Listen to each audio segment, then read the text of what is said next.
bago po magsimula ang ating gawain, tayo ay makakarinig ng isa pong awitin.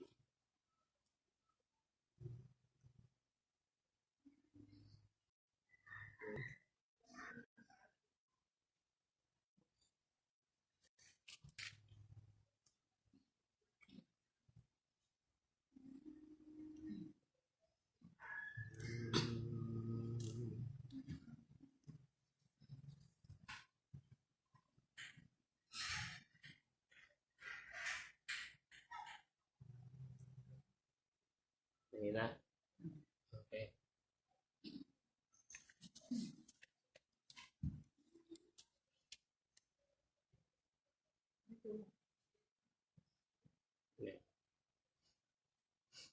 Bulyo.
Hinihiling po na tayo po ay yumuko at manalangin. Dakilang Panginoong Diyos na makapangyarihan sa lahat, Diyos na may-ari ng aming mga hiram na buhay. Nagpapasalamat po kami, dakilang Diyos, sa hapon po na ito na kami ay inyo pong pinagkatipon-tipon, bagamat nasa sa iba't ibang dako po kami, dakilang Diyos. Idinadalangin namin, Panginoon Diyos, na samahan niyo po kami sa hapon po na ito sa pag-aaral po namin ng inyong banal na salita. Hinihiling po namin, Panginoon Diyos, na kayo na po ang manguna sa bawat isa po sa amin sa hapon po na ito. Bigyan niyo po ang bawat isa na nakaugnay, nakatuon sa pag-aaral po na ito ng sapat na karunungan, malawak na kaalaman upang higit po namin na maunawaan ang mga salita na may aaral po namin sa umaga po na hapon po na ito. Dinadalangin din po namin, Panginoon Diyos, ang mga kapatiran po namin na hindi po namin kaugnay sa hapon po na ito, na kayo na po ang siyang mag-ingat sa kanila kinaroroonan. At idinadalangin din po namin, Panginoon Diyos, na patuloy na samahan niyo po kami sa bawat araw sa paglakad po namin sa sanlibutang ito. At idinadalangin din po namin, dakilang Diyos, ang mga kapatid namin na may mga karamdaman na ipuin niyo po ng inyong mapagpalang kamay upang magkaroon po ng mabilisang kagalingan ang mga kapatid namin na may mga karamdaman. At panalangin namin, Panginoon Diyos, na patuloy na gabayan niyo po kaming bawat isa na inyong mga anak, na mapalayo po kami sa lumalaganap na sakit na naranasan namin sa sanlibutan ito. At patuloy na idinadalangin namin, Panginoon Diyos, na bigyan niyo po kami ng malawak na kaisipan na magagamit namin sa pang-araw-araw na buhay po namin. Pagpalain niyo po ang aming mga trabaho ng aming mga kapatiran, mga kanya-kanyang pinagkakitaan, business. At dakilang Diyos, kayo lamang po ang aming pag-asa sa lahat ng buhay po namin. Kaya ibinabalik namin, Panginoon Diyos, ang aming pagtitiwala at pagpupuri sa matamis na pangalan ng aming Panginoong Hesus, aming tagapagligtas. Amen.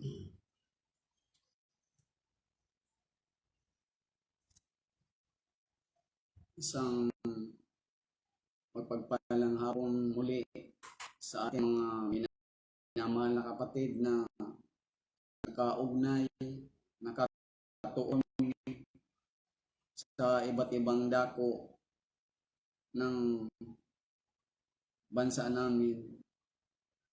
Isang mapagpalang hapon, brother and sisters, mga pastors, mga kapatid namin, mga kaibigan, mga mahal namin sa buhay na nasa sambahayan ng bawat kapatiran namin.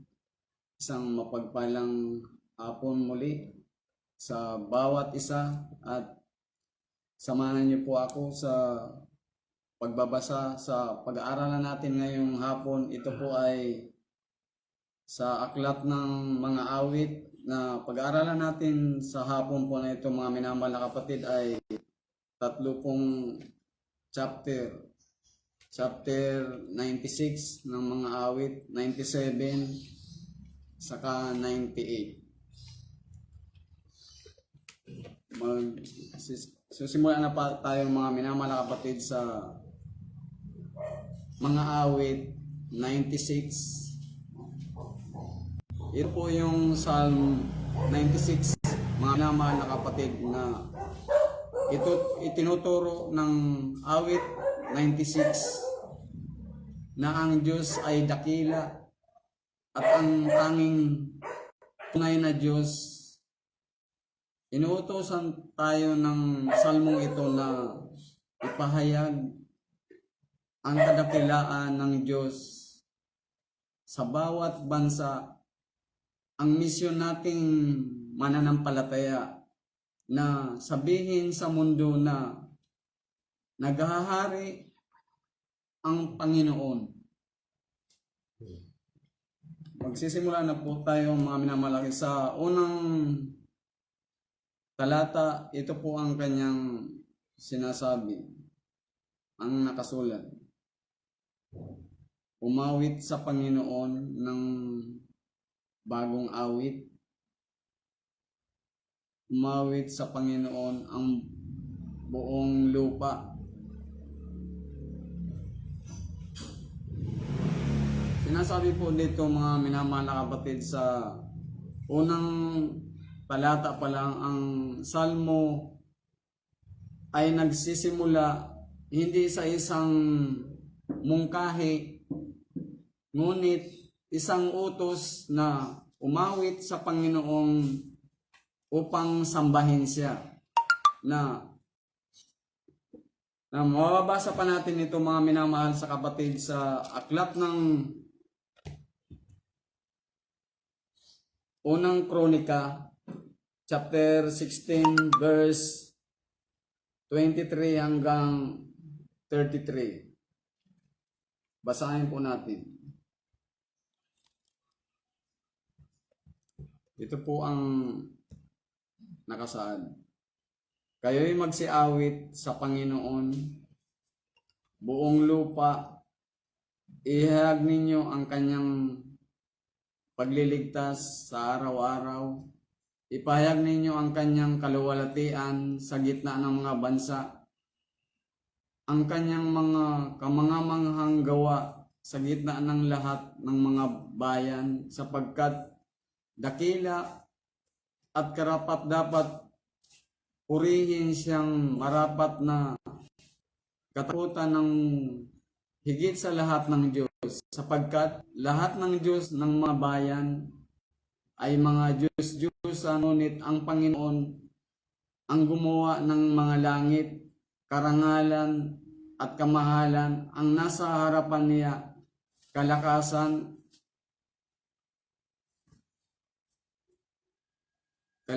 at kasayahan. Iukol ninyo sa Panginoon kayong mga angka ng mga bayan.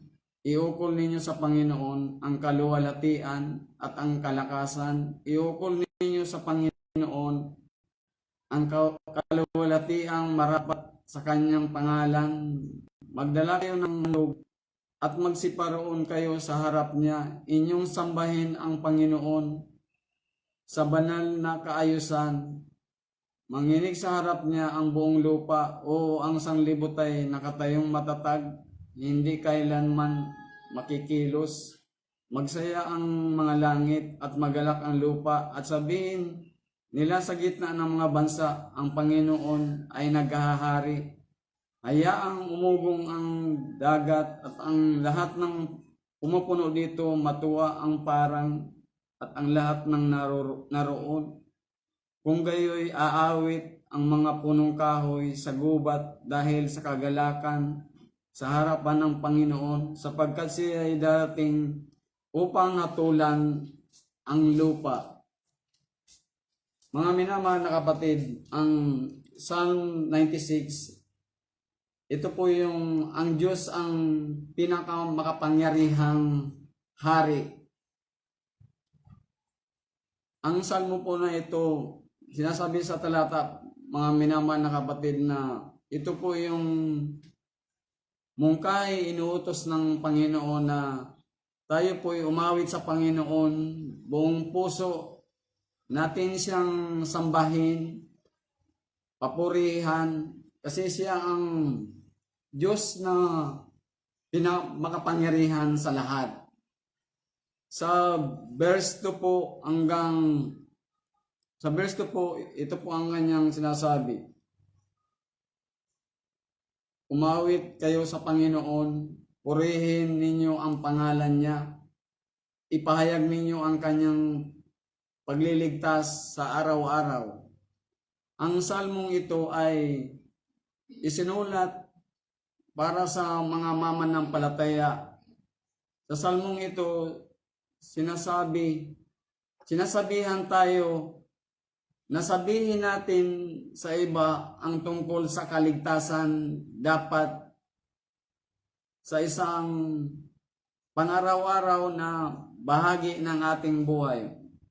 Sinasabi po dito, mga minamahal na kapatid, na sa araw-araw na sinasabi po ng sumulat po na ito ng mga awit na umawit tayo ng yung bang iba sa buhay natin mga Kristiyano, yan ang tulad natin na sa buhay na atin na kinalalagyan ngayon, di ba, sa pang-araw-araw na buhay natin, ang Panginoon yung bang ating pag-asa, yung ba sa bawat buhay isa sa atin, na sa pamamagitan ng pagtitiwala, pananalig natin sa ating Panginoon, yung mga buhay natin, di ba, ibinibigay natin sa Panginoon sa araw-araw na buhay natin, na itatawid natin yung mga pangangailangan natin sa buhay natin. Basahin pa po natin sa verse 3. Ito po ang nakasulat. Ipahayag ninyo sa mga bansa ang kanyang kaluwalhatian, ang kagilagilalas niyang mga gawa sa lahat ng mga bayan. Dapat bilang mga Kristiyano, dapat nating ideklara ang kaluwalhatian ng Diyos hindi lamang sa ating lungsod, hindi lamang sa ating bansa, ngunit sa lahat ng mga tao. Sinasabi po dito mga minamahal na kapatid na sa ginawa ng ating Panginoong Diyos na dito sa sanlibutan ito, mundo natin, di ba? May mga ginawa ang ating Panginoon na, di ba, nagpapatunay na siya ay pinakamakapangyarihan sa lahat. Siya ang hari, siya ang ating Panginoon na naihahayag. Nakikita natin sa sanlibutan ito, mundong ito, ang mga ginawa niya, yung mga na-create niya, yung yung natural resources na kinalalagyan natin ng mundong ito, na dito ipinapakita ng ating Panginoon na siya ang hari, ang pinakapangyarihan sa lahat. Siya ang ating Panginoon na dapat nating sambahin, papurihan, pagtiwalaan, pananaligan sa mga buhay natin. Katulad ng sumulat na ito si awit ni David, na sa buong buhay niya, di ba, binigay niya ang lubos na pagtitiwala, yung pagpuri, pagsamba sa Diyos. Na ganoon din sa ating mga Kristiyano na sa kapanahon na natin ngayon, di ba, ibinibigay natin sa ating Panginoon yung 100% na pagtitiwala, di ba? Napakapalad nating mga tao na yung mundo natin ngayon, bansang Pilipinas, na mayaman tayo sa yung ibinigay ng ating Panginoon, yung mga natural resources na, di ba, yung bansang Pilipinas, sa lahat ng create ng ating Panginoon, yung Pilipinas ang pinakamayaman sa kalikasan na nilikha ng ating Panginoon. Dito yung papasok yung yung kagilagilalas niyang mga gawa, na ibig sabihin nito na tayong mga Pilipino, napakapalad natin na bansang Pilipinas, na dito ibinigay ng ating Panginoon ang kagandahan ng kapaligiran natin, ng mundo natin, na kung ikaw compare natin sa ibang bansa, mas higit tayong mapalad. Tayo yung baga sa English, chosen nation, yung pinagpala tayo ng ating Panginoon. Dako na pa tayo sa verse 4. Sapagkat dakila ang Panginoon at karapat dapat na purihin, siya'y dapat katakutan ng higit kaysa sa lahat ng Diyos. Mga kapatid, walang papantay sa ating Panginoon. Lahat ng ibang mga Diyos ay wala sa ating Panginoon. Dahil ang Panginoon, siya ang hari, pinakamakapangyarihan sa lahat. Kung sinasabi nga dito sa verse na sapagkat dakila ang Panginoon, karapat dapat na natin siyang papurihan. Kasi siya ang hari, makapangyarihan. Siya ang ating Panginoon na kung may, di ba, sa mga buhay natin, kung may nagagawa tayong mali sa buhay natin, kung mahuhulog tayo sa kasalanan, matakot tayo sa Panginoon. Katulad ng sumulat ng itong mga awit na to, si Haring David na, di ba, siya ang naging matuwid sa lahat ng in his life. Pinagtiwalaan, pinapurihan niya ating Panginoon na kung dapat tayong matakot sa ating Panginoon yung galit niya, yung pag nahulog tayo sa kasalanan. Di ba, yung ang pinakamahirap sa buhay natin, sa lahat ng tao, na siya ang Diyos na dapat katakutan, sa lahat ng Diyos, siya ang dapat nating sambahin, papurihan. Dadako na po tayo sa verse 5. Sapagkat lahat ng mga Diyos sa mga bayan ay mga Diyos-Diyosan, ngunit ang Panginoon ang lumikha ng mga kalangitan. Sa verse 6, nasa harapan niya ang karangalan at kamahalan. Nasa kanyang sanktuaryo ang lakas at kagandahan. Sinasabi dito sa dalawang verse na ito, mga minamahal na kapatid, na ang mga Diyos ng maraming mga bansa ay walang halaga sa mga idol. Sila ay wala at walang magagawa. Sa lahat ng mga maaring Diyos na sambahin dito sa lupa, ang Panginoon lamang ang maaring magligtas sa atin. Sinasabi po dito sa dalawang verse po na ito na walang iba tayong kasambahin pang ibang Diyos, kundi ang ating Panginoong Jesucristo, Panginoon Diyos, na wala na iba tayong Diyos na dapat sambahin o papurihan o hingian natin ng lakas, kundi ang Panginoon lang, Jesucristo, sa buhay natin, mga minamahal na kapatid, na pag sa ating, di ba, sa ating mga Kristiyano, sa pamamagitan ng pananampalataya natin, dito natin maipapakita sa ating Panginoon na pag ikaw Christian, yung bang nasa Panginoon, di ba, sa lahat ng buhay natin, hindi tayo magkukulang eh.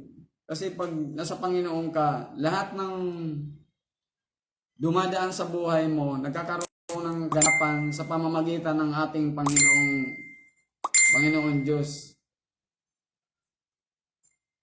Dadako na po tayo sa verse 7. Ibigay ninyo sa Panginoon kayong mga angkan ng mga bayan. Ibigay ninyo sa Panginoon ang kaluwalhatian at kalakasan. Sa verse 8, ibigay ninyo sa Panginoon ang kaluwalhatiang nararapit sa kanyang pangalan. Magdala ng handog at pumasok kayo sa kanyang mga bulwagan. Verse 9, sambahin ninyo ang Panginoon sa kagandahan at kabanalan. Maginig kayong bagong lupa sa kanyang harapan. Sinasabi po dito sa binasa na natin na verse 7 hanggang 9 na dapat sabihin sa lahat ng mga tao na sambahin ang Panginoon at bigyan siya ng kaluwalhatian. Pinakamagandang verse po dito mga minamahal na kapatid, dito sinasabi sa verse 8 hanggang 9 na sa buhay nating mga Kristiyano, di ba, nakikita na natin ngayon na sa nangyayari sa Pilipinas na nagkakaroon na ng development yung kalagayan ng sitwasyon ng buhay natin bilang mga mananampalataya, mga minamahal na kapatid, na unti-unti nang nagkakaroon ng kaganapan yung mga ipinapanalangin natin mga minamahal na kapatid, na maibalik natin ang dati nating makabalik na tayo sa normal na pananambahan. Dito sinasabi sa verse 8 na ito po yung pinaka maganda na nakikita natin sa darating pang araw, na nagkakaroon na tayo ng kaluwagan sa mga church, na may babalik na yung face-to-face na pananambahan natin sa pamamagitan nito, di ba, bilang mga Kristiyano. Nagkakaroon ang bawat isa ng kagalakan, kasiyahan, na magsasama-sama na tayo sa ating iba't ibang congregation. Dito, sinasabi nga dito yung magdala ng, ito pinakamandang pinupunto dito, magdala ng handog at pumasok kayo sa kanyang mga bulwagan. Dito natin yung may pakita sa ating Panginoon, sa bawat isa sa atin, na yung pag natin, yung ihandog natin yung sarili natin sa ating Panginoon, yung haing handog na buhay, yung iaalay natin, ibibigay natin sa Panginoon yung 100% na pagsamba natin, pagpuri sa Kanya, pag-awitan natin, yung kagalakan, yung kasayahan, yung joyful na minamahal na kapatid, na makakabalik na tayo sa yung magkakamayan na tayo bilang magkakapatid sa church, yung dati na matagal nang nawala. Magkakaroon na ng kaganapan sa buhay natin yung proper na natin yung worship para sa ating Panginoon, yung sa pamamagitan nito, yung ibibigay na natin yung mga tungkulin natin, yung obligation natin sa ating Panginoon, na siya ang Panginoon, siya ang Hari, siya ang pinakapangyarihan sa lahat, na dapat nating sasambahin, papupurihan. Na dito po sa psalm na to, ito po yung may bibigay ko, na itong psalm po na ito ay matatawag natin na royal psalm. Kasi dito yung yung pinamagatan natin, ang Diyos ang pinamakapangyarihang hari. Siya ang dapat nating sambahin, papurihan sa lahat ng dumadaan sa buhay natin. Katulad ng sumulat po nitong mga awit na si Haring David, na sa buong buhay niya, buong puso siyang sinamba niya yung ating Panginoon Diyos sa kanyang kapanahunan. Dadako na po tayo sa verse 10. Sabihin ninyo sa mga bansa, ang Panginoon ay naghahari o matatag, at hindi makikilos ang sanlibutan. Hatulan niyang may katarungan ang mga bayan. Sinasabi po sa talata na to, dapat sa lahat ng mga tao na sambahin ang Panginoon at bigyan siya ng kaluwalhatian. Hindi natin kailangang maghintay hanggang sa bumalik si Jesus upang sabihin sa buong mundo na naghahari siya dito sa mundo. Dapat nating ideklara na ang bawat isa ay dapat magpuri at isuko ang kanilang buhay kay Jesus. Sinasabi po dito mga minamahal na kapatid sa verse 10 na ito, na sa buong buhay natin dapat ipagkatiwala natin sa Panginoon. Isuko natin ang lahat ng mga alalahanin natin sa buhay. Kasi ang Panginoon, Jesus lamang ang tangi nating pag-asa sa ngayon at sa darating na bukas. Yung dapat natin siyang papurihan, pasalamatan sa nangyayari sa buhay po natin. Yung bang ang Panginoon ang tanging solusyon natin sa lahat ng pangangailangan natin sa pang-araw-araw na buhay natin. Dadako na po tayo sa verse 11 and 12. Ito po ang nakasulat. Matuwa nawa ang langit at magalak nawa ang lupa. Umugong nawa ang dagat at ang lahat ng naroroon. Sa verse 12, maging masaya nawa ang bukirin at lahat ng naroon. Kung gayoy aawit dahil sa kagalakan ang lahat ng punong kahoy sa gubad. Sinasabi po dito sa dalawang verse na binasa natin, mga minamahal na kapatid, na lahat ng mga nagtitiwala kay Jesus bilang tagapagligtas na Panginoon ay maaring magalak sa pag-asa ng kanyang pagdating. Bakit? Sapagkat sa kanyang pagparito ay aalisin ng Panginoong Hesus ang lahat ng mga kasamaan at ang lahat ng kasalanan. Dito malalaman natin, mga minamahal na kapatid, na sa pagbabalik ng Panginoong Hesus, dito tayo di ba? Dito tayo uhusgahan, hahatulan bawat isa ng ating Panginoon sa bawat isa sa atin kung ano ginawa natin sa sanlibutan ito, kung matuwid ba tayo o masama tayo. Kaya bilang mga Kristiyano, nagkakaroon tayo ng kagalakan, exciting sa buhay natin na kapag pala ikaw ay nasa Panginoon, nagkakaroon ka ng kaligayahan, yung pag-asa na sa bawat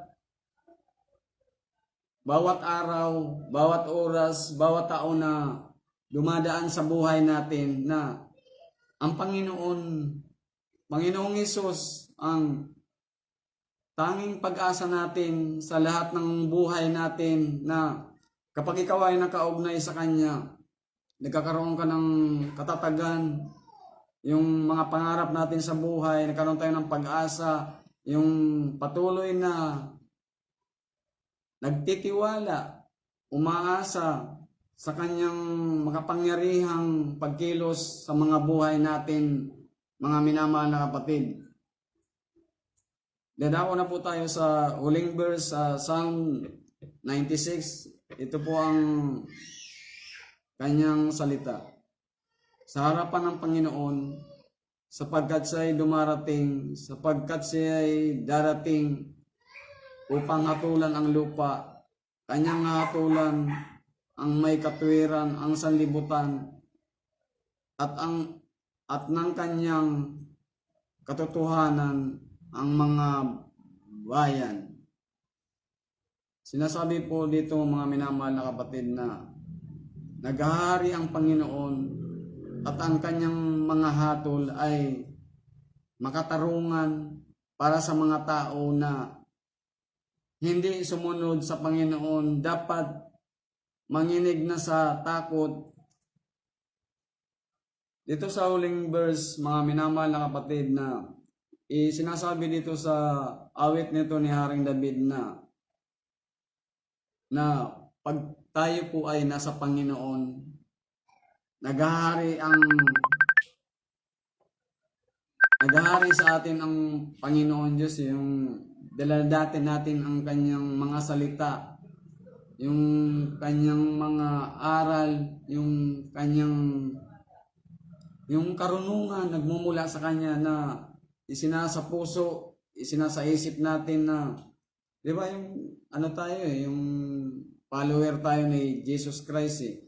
Pero sa yung opposite side nito mga minamahal na kapatid, yung mga gumagawa ng kasamaan, dito matakot na sila yung walang Panginoon. Yung dito na sila matakot yung pag sa pagpabalik ng Panginoong Yesus, yung tinatawag na ano, pag uhukuman tayo, yung hatulan. Dito, yung mga masama, mag-ano sila yung dadaing sila, yung maghihinagpi sila, nung dadana sila ng mga kapagatian sa buhay nila. Di katulad nating mga Christian na yung isinal sa puso natin, yung isinabuhay natin yung kaluwalhatian ng Panginoon Diyos na ginawa natin yung kanyang mga utos, yung ibinigay sa atin ng ating Panginoon, yung mga pangako niya na, di ba, pag isa kang Christ believer, complete, ano na yan package yung wala ka nang mahihiling pa sa buhay mo pag nasa Panginoon ka Lahat ibinibigay niya. Dahil sumusunod tayo sa mga kaparaanan niya, yung bago tayo gumawa ng hakbang, binibigay mo natin sa Panginoon, yung humingi muna tayo ng guidance o guide sa mga kaparaanan natin sa buhay. Katulad ni yung may akda nito, Haring David, na sa buong buhay niya, yung Panginoon talaga siya nakadepende. Ganon din tayong mga Kristiyano sa kapanahon na natin ngayon na pag nakaugnay ka sa Panginoon, magiging matatag ka, matibay ka, di kaya kang ng mga pagsubok sa buhay natin na nararanasan natin. Kaya sa pagtatapos po nitong chapter na ito, mga minamahal na kapatid, dito natin maano na ang gawaan ng Panginoon Diyos na siya ang pinakamakapangyarihan, siya ang pinaka-powerful, nag-create siya, gumawa siya ng mundong ito yung na nilalakbayan natin, siya pinakadakila, ibinigay niya sa ating mga tao yung kagandahan ng mundo na higit sa lahat, pinakamapalad tayong bansang Pilipinas na dito tayo idinako ng ating Panginoon bilang mga anak niya, bilang mga tagasunod niya na, di ba, kung bukod isipin natin sa tanang buhay natin na, di ba, napakasarap na naglilingkod bilang isang Kristiyano na walang kapaguran sa patuloy na pag-aaral upang maalaman pa ang kanyang mga salita na higit natin kailangan bilang mga Kristiyano na palaguin, paunlarin ang pananampalataya natin, yung spiritual na buhay natin, ganun din yung physical na pangangatawan natin na anumang dumating na pagsubok o unos man bagyo sa buhay natin, nalagpasan natin dahil nakasalig tayo sa salita niya, sa mga pangako niya. Kaya, mga minamahal na kapatid, huwag tayong manghinawa na patuloy na magtiwala, manalig, umasa sa kaluwalhatian ng ating Panginoon Diyos. Dahil siya ang pinakamakapangyarihan sa lahat. Siya ang hari ng mga hari. Dadako na po tayo sa chapter Psalm 97. Ito pong Psalm 97, ito po yung pinamagatang ang Diyos ay higit sa lahat ng pinuno. Basahin po natin. Ang Psalm 97 ay nagsisimula sa pahayag na naghahari ang Panginoon. Ang natitirang bahagi ng salmo ay nagsasabi sa lahat kung bakit mahalaga ang maghari ang Panginoon. Basahin po natin sa verse 1 hanggang 6. Ito po ang nakasulat, ang Panginoon ay naghahari, magalak ang lupa, ang maraming pulo ay matuwa, nawa.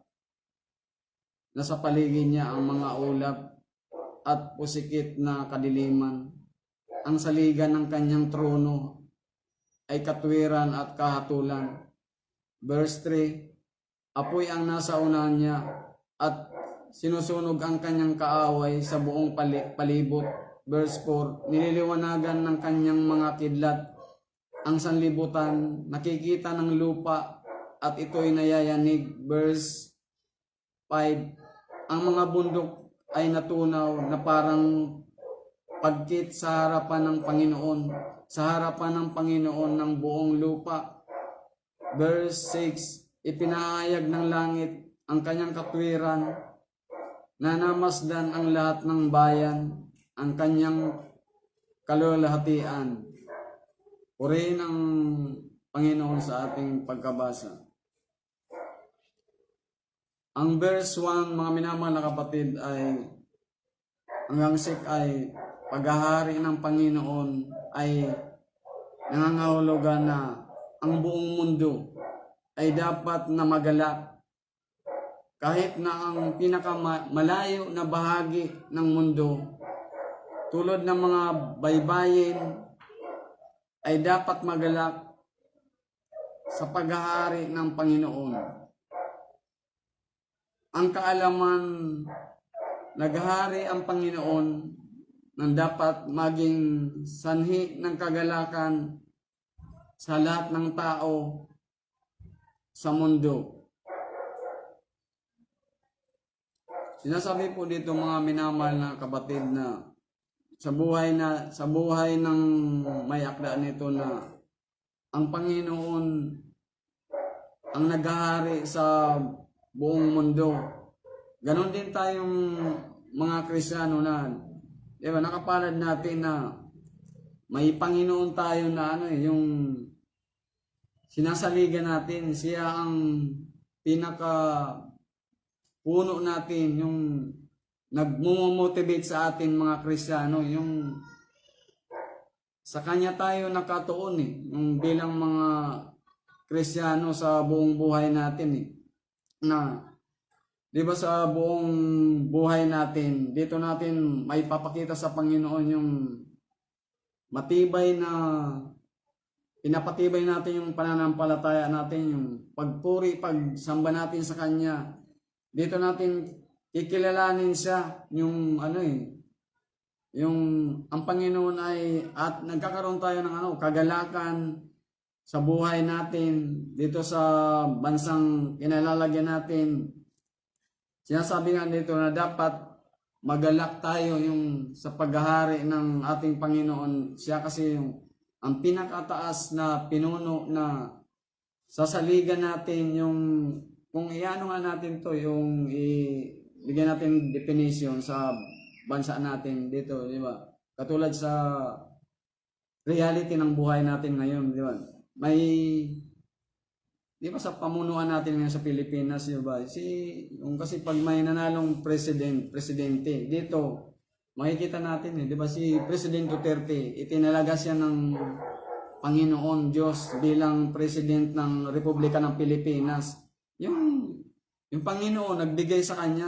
Ngayon dito sa ating kinalagyan ng sanlibutan ito, di ba siya tinalagan ng pinakapinuno natin, yung nagmamandate sa atin, yung dito sa mundo natin na ito, na yung kapamaraanan niya na sinusunod natin, yung bawat dito, bawat by region, tapos down to local government.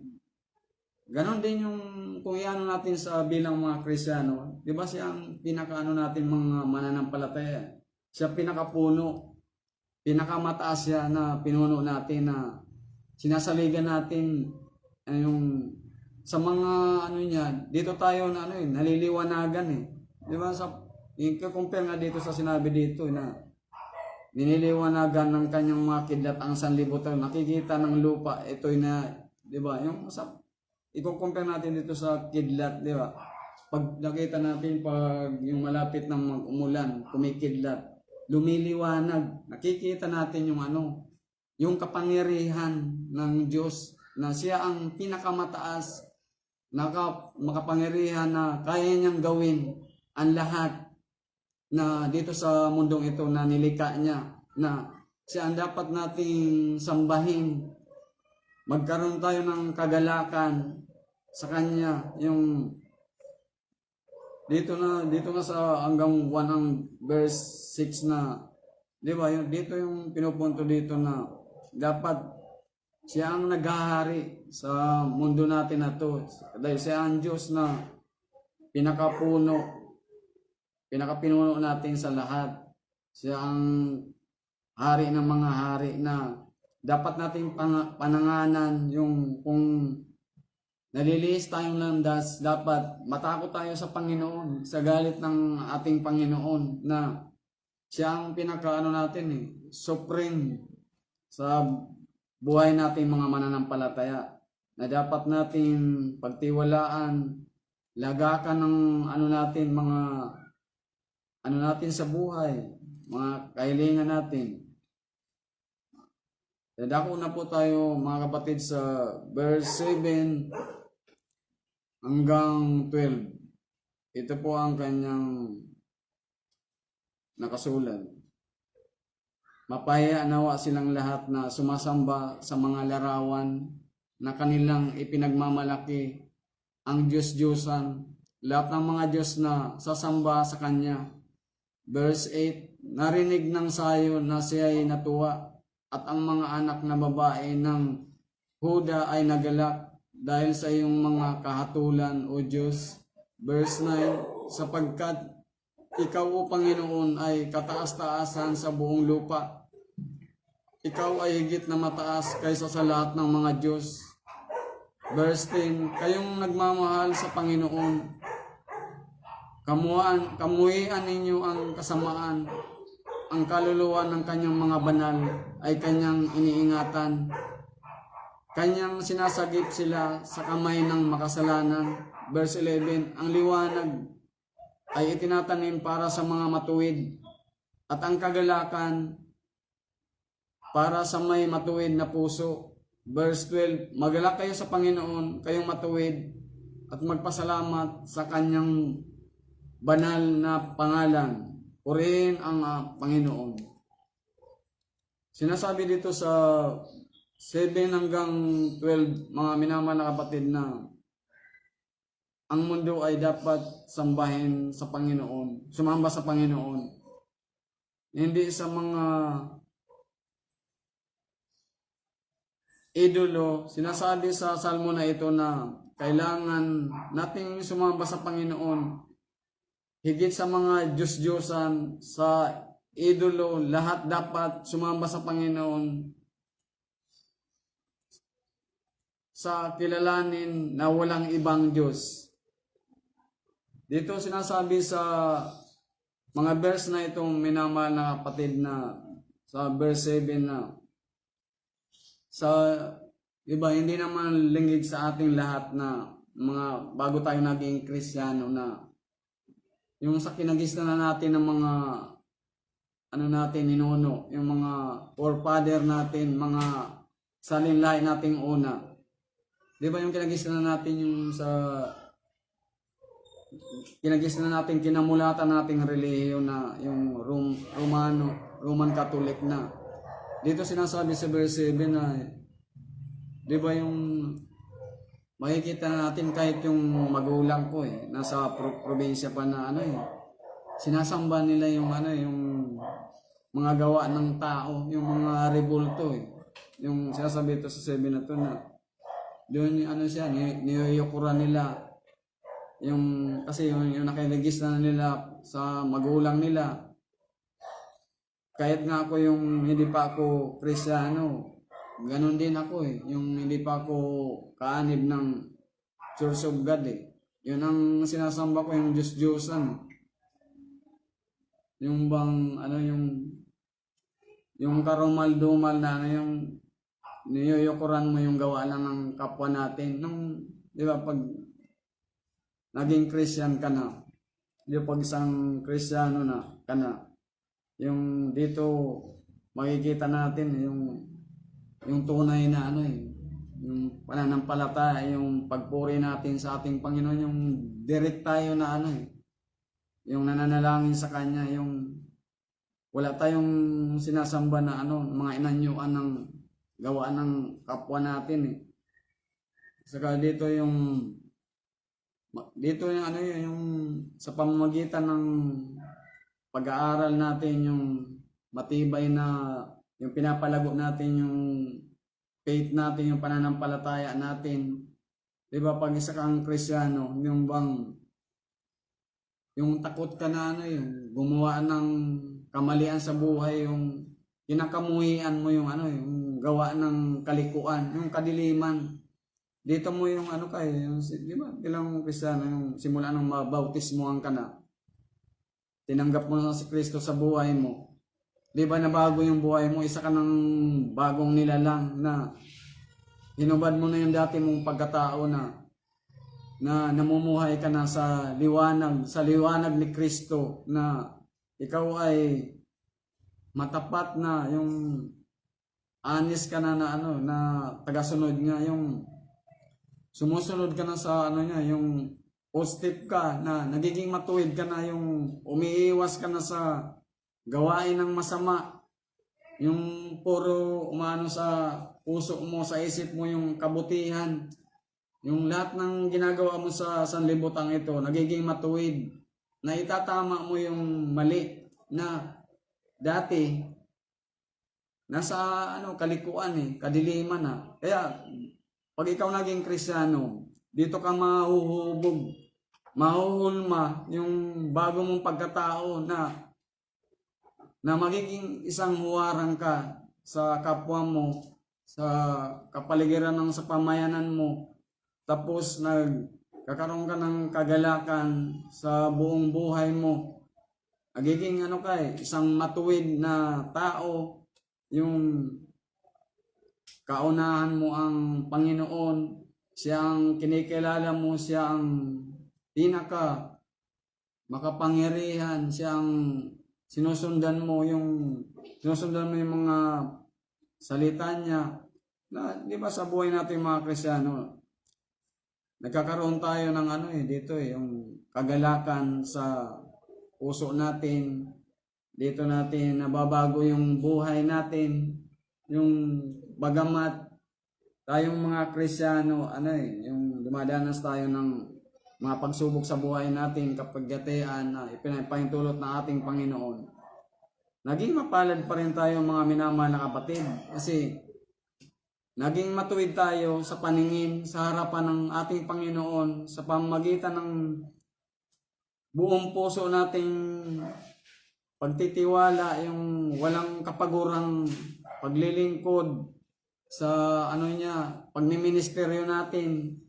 Katulad nitong ginagawa natin mga minamahal na kapatid, na wala tayong kapagurahan sa pag-aaral mula Monday hanggang Sunday, na inaaral natin yung ating Panginoon, na ganon din po mga minamahal na kapatid yung ginawa ng may akda nito si Haring David sa buong buhay niya, na ibinigay niya sa Panginoon ang lahat ng ipinagkatiwala, ibinigay natin sa Kanya, priority natin siya, inuuna natin siya. Kaya, di ba, tayong mga Kristiyano, nagkaroon tayo ng kagalakan sa buhay natin, bagamat payak lang yung pamumuhay natin, yung physical na aspeto ng buhay natin bilang mga mananampalataya, pero sa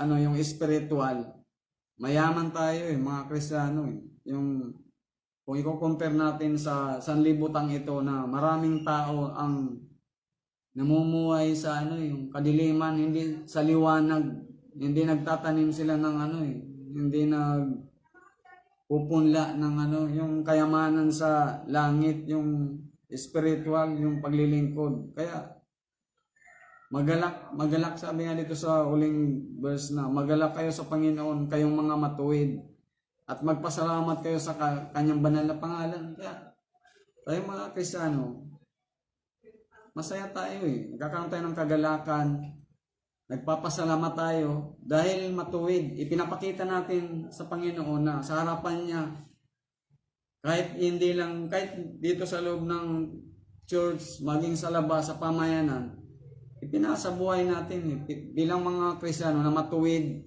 na banal, na sumusunod sa kanyang pangalan, na sinasabi nga dito sa na ang Diyos ay higit sa lahat ng pinuno na pinananganan natin sa buhay natin, mga minamahal na kapatid.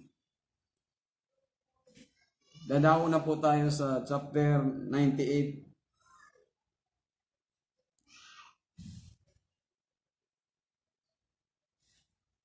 Ang chapter 98 po ay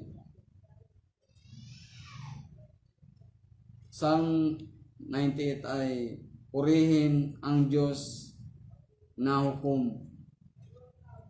Yung Panginoon ang natin dito, pinapupurihan, pinapasalamatan, siya ang hukom natin.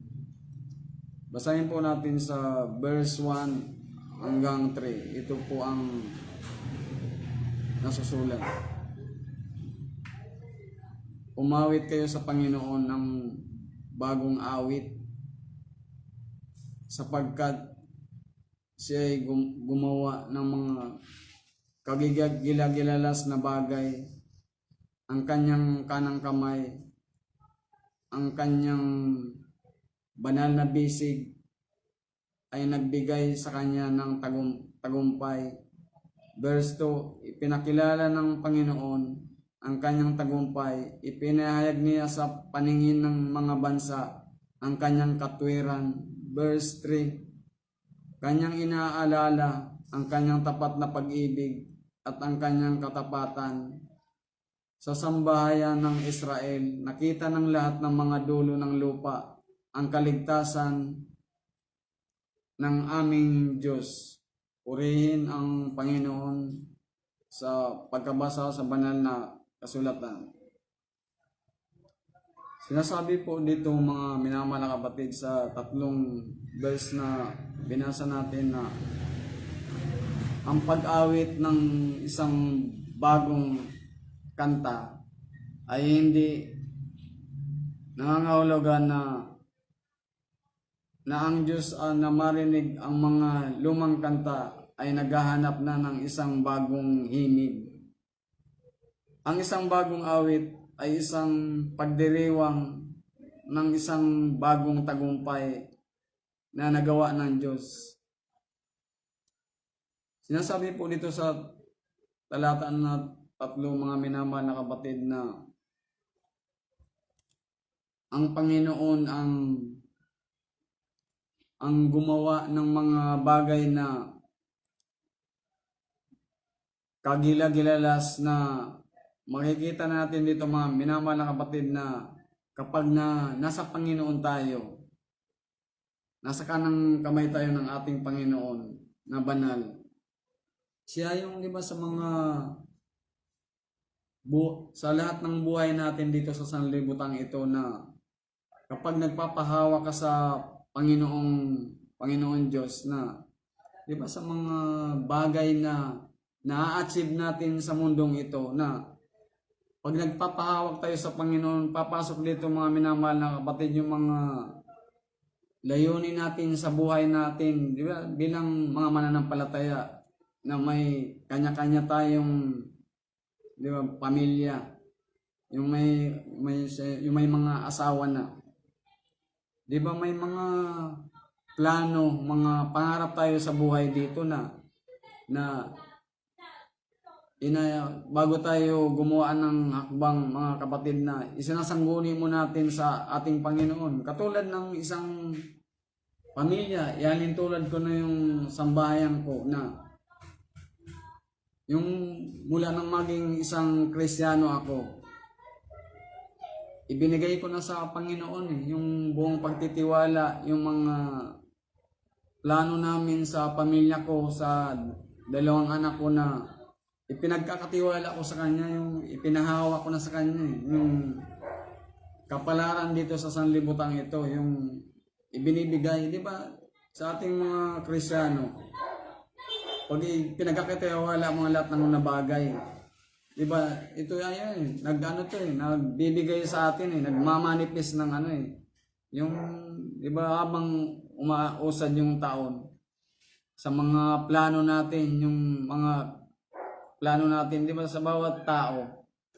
may mga tayo, yung goal sa buhay natin na pinanananganan Katulad sa mga kabataan, yung ngayong yung siya, nagsiself, lang yung pinapaaral yung sarili niya, yung self-study. Yung nag-aaral siya tapos nagtatrabaho, yung iginagapang yung sarili niya. Di ba dito natin mapakita na ang Panginoon sa bawat isa sa atin pag kumilos, nagkakaroon ng kaganapan, katagumpayan sa buhay.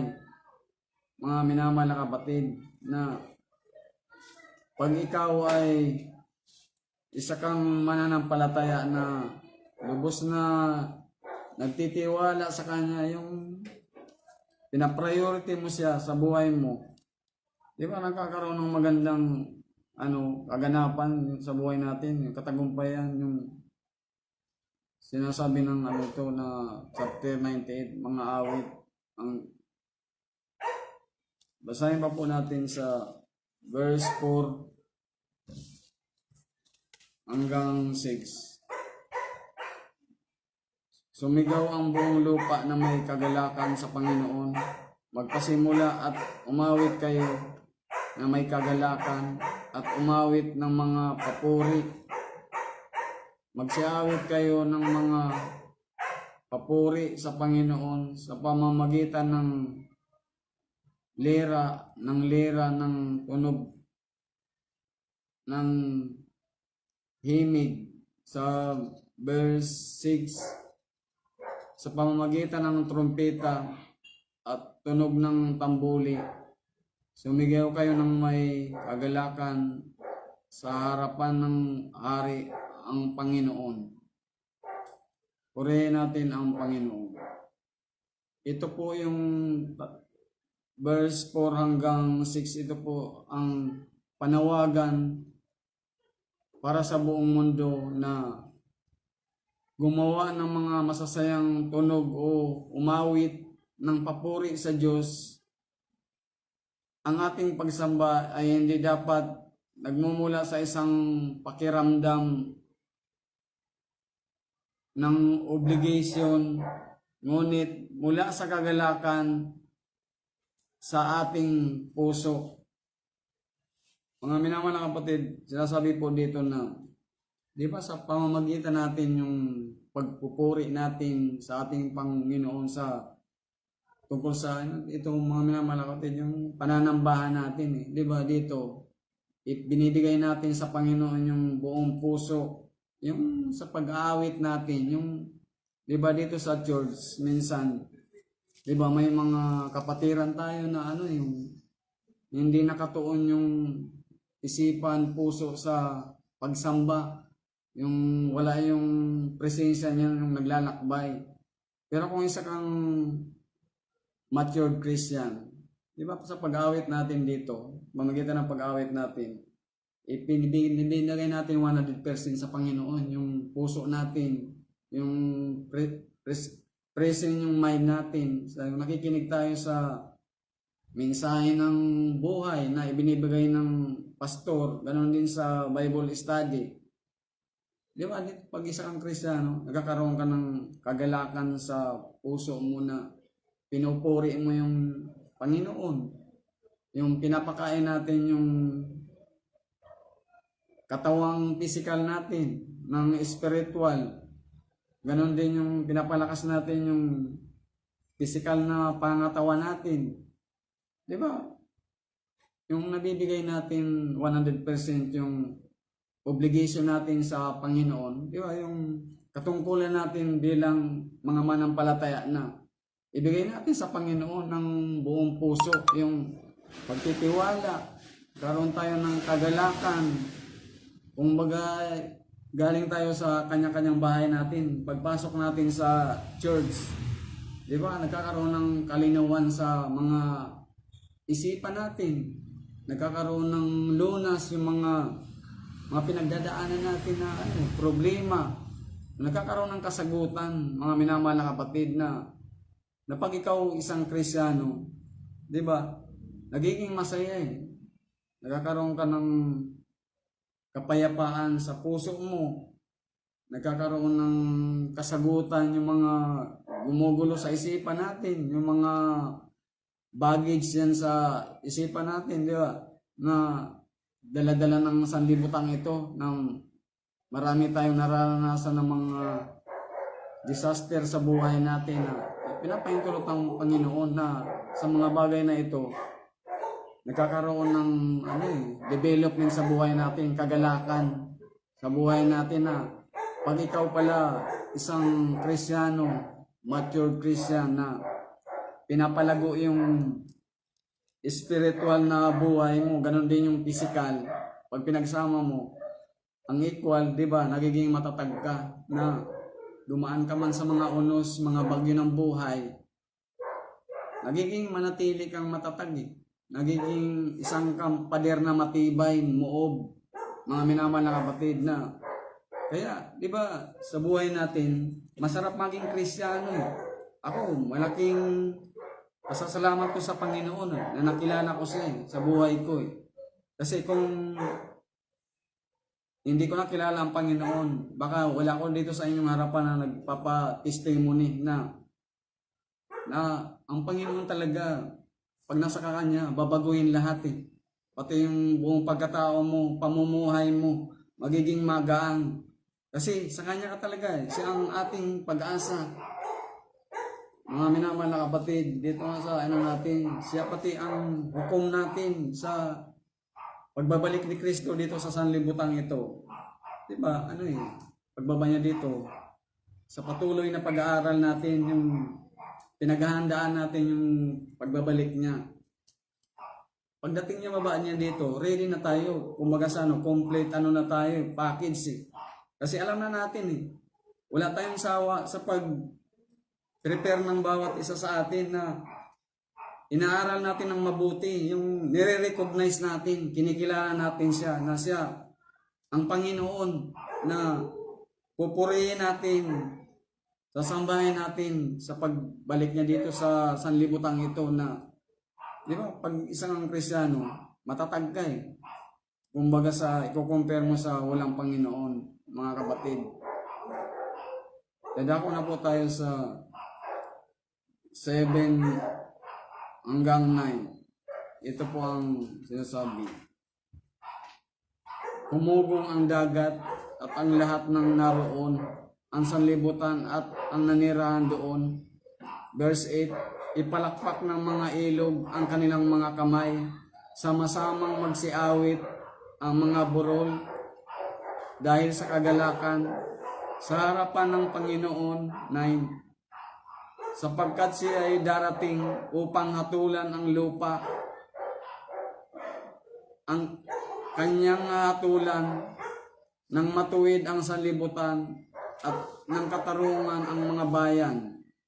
Purihin ang Panginoon sa ating last verse na ito, mga minamahal na kapatid, 3 verses.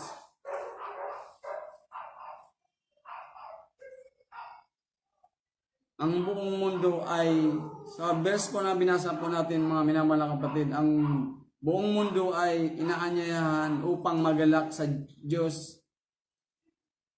Makikita sa mga talata na ito sa mula 7 hanggang 9 na mayroon tayong kagalakan sa pagkabalisa sapagkat ang Diyos ang hukom. Tayo ay magkakaroon ng kagalakan at pag-asa hindi mula sa ating sarili, ngunit mula sa Diyos na nagliligtas, namumuno at naghuhukom sa mundo. Pinupunto po dito, mga minamahal na kapatid, na sa verse 7 hanggang 9 na ipinupunto po dito yung kahatulan, yung judgment ng ating Panginoon dito sa tatlong verse na to mga kapatid na. Diba pag isang matuwid ka na Kristiyano, sa pagbabalik ni Kristo, di ba, yung hindi na tayo second coming ng mga minamahal na kapatid, hindi na tayo ililigtas sa nagawa nating kasalanan Dito, hahatulan tayo sa bawat isa tayo. Huhukuman tayo dito yung kanya-kanyang gawa natin bilang mga tao. Yung iba, hatulan niyo yung mga namatay na, ganun din yung buhay. Kanya-kanya tayong dito ipagsusulit sa ating Panginoon. Kasi ang Panginoong Hesus, ang siyang hukom natin judge sa pangalawang pagbabalik niya, siyang hukom. Dito, hatulan tayo, kanya-kanya, gawa natin, gawa ng katulad sa ating mga Kristiyano, yung bilang mga tinawag niyang lingkod. Dito tayo, isa-isa haharap sa Kanya. Tatanungin tayo ni Kristo kung anong ginawa natin, kung nagampanan ba natin yung tungkulin na inako natin, itinalaga tayo. Ganon din yung mga kapatiran natin, kanya-kanyang judgment na ipagsusulit natin mga minamahal na kapatid sa Panginoon. Diba tayong mga Kristiyano, bilang mga Kristiyano, exciting tayo yung sa kanyang pagbabalik niya yung bang nagkakaroon ng kagalakan, bababa sa mukha natin bilang mga Kristiyano, taga-follower ni Jesus Christ na nagkakaroon tayo ng kagalakan sa buhay natin, nagiging masaya tayo kasi makikita natin yung kanyang kadakilaan, yung kanyang kaanyuan. Di ba mga minamahal na kapatid, na pag isang Christian ka, di ba nagkaroon ka ng kaligayahan, kasiyahan na makikita natin yung Panginoon, yung kanyang kaanyuan na nakasalukuyang sa pag-aaral natin, di ba? Siya ay espiritu, hindi natin nakikita. So, pagbaba niya nito sa libutan, makikita na natin siya Kaya, magagalak tayo mga minamahal na kapatid. Di katulad ng mga wala sa Panginoon. Yung mga taong wala sa Diyos, yun ang mahirap Mga kapwa natin, yung kamag-anak natin, na kaibigan natin na wala sa Panginoon. Sa judgment ni Kristo, yun ang mahirap di katulad natin ng mga higit na kilala na yung Panginoon, na patuloy na nag-aaral, nagsasaliksik pa habang patuloy walang kapaguran sa pag-aaral na kanyang mga salita. Kaya mga minamahal na kapatid, ang maiiwan ko lang sa hapon po na ito sa pinag-aralan natin ngayong 3 verse ay yung sa Psalm 96 na ang Diyos ang pinakamakapangyarihang hari. Sa Psalm 97, ang Diyos ay higit sa lahat ng pinuno. Sa Psalm 98,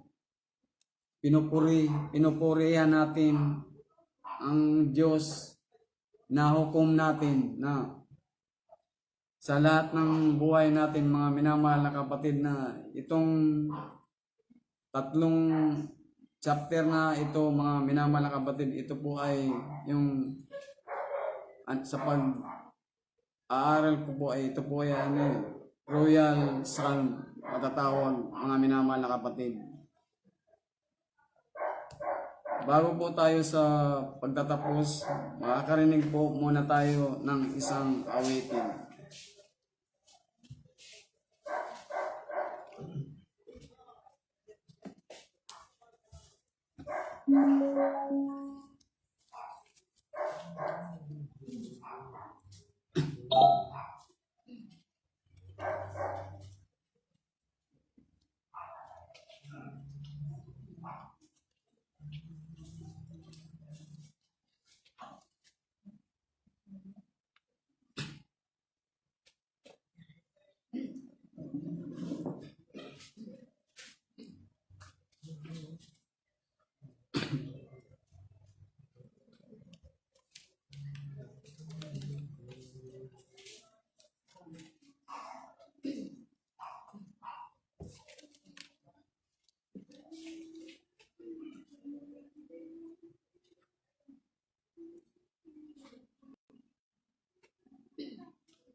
Hinihiling ko po na tayo po ay yumuko at manalangin.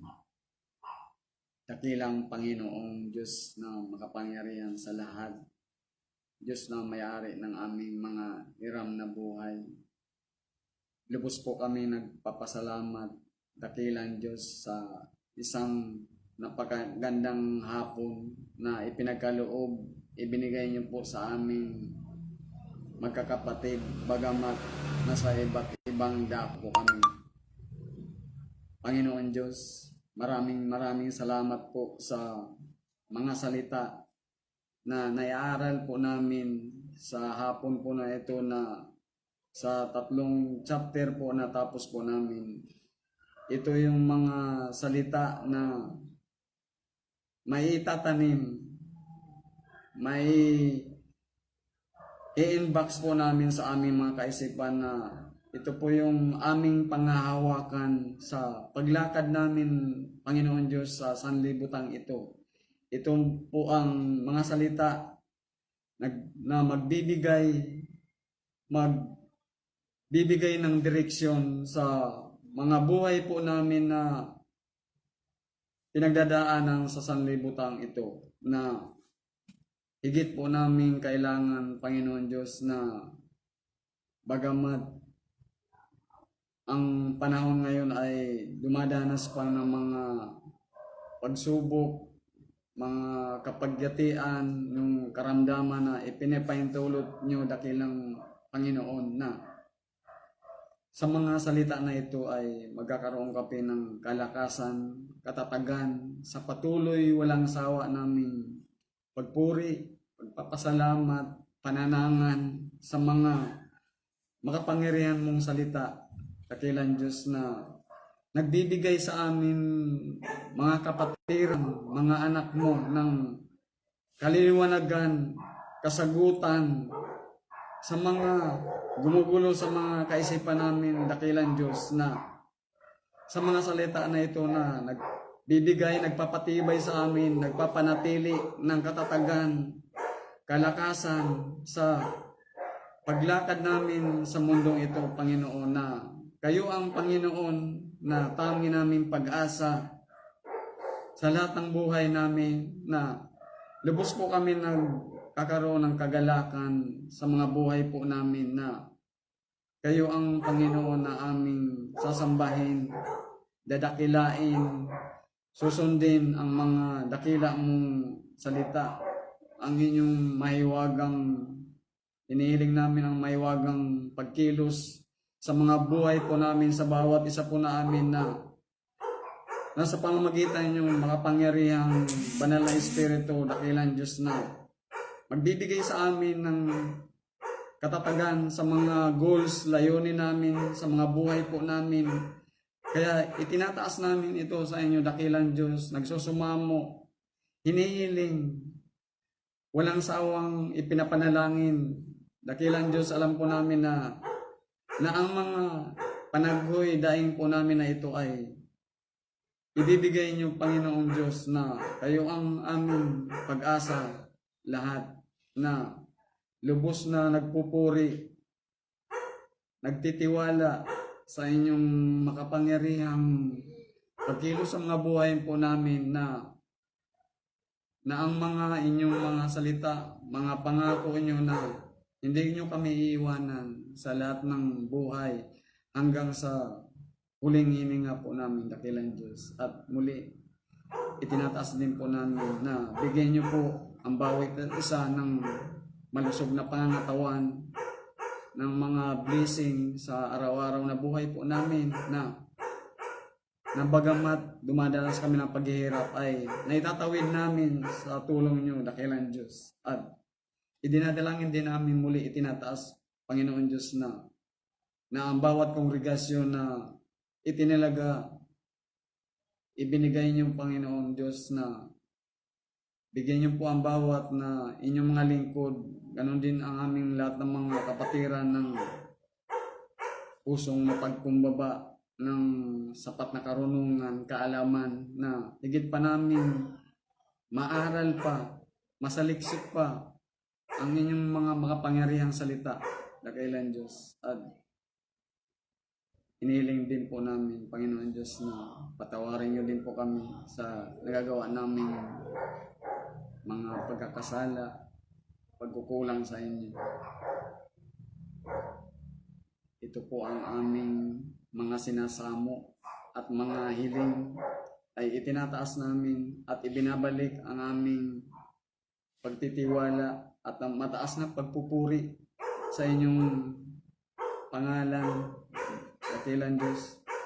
Ito po lang ang aming panalangin sa matamis na pangalan ng aming Panginoong Hesus, na aming Diyos na buhay na tagapagligtas.